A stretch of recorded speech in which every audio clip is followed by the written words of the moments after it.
তাদের জন্য কিছু এই রমজান মাসে সবসময়ের জন্য কিছু দোয়া বকশিশ করে দেওয়া। তো এবং আমাদের সন্তানদেরও শিক্ষা দেওয়া যাতে তারা সবসময় আমাদের মৃত্যুর পরে আমাদের জন্য দোয়া করে।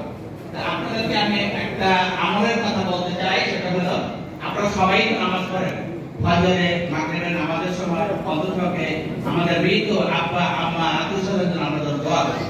সেই দোয়াটা কিভাবে করবেন? 7 বার আস্তাগফিরুল্লাহ পড়বেন, আস্তাগফিরুল্লাহ সবাই আপনারা জানেন। 3 বার আলহামদুলিল্লাহ পড়বেন, আলহামদুলিল্লাহ সবাই আপনারা জানেন।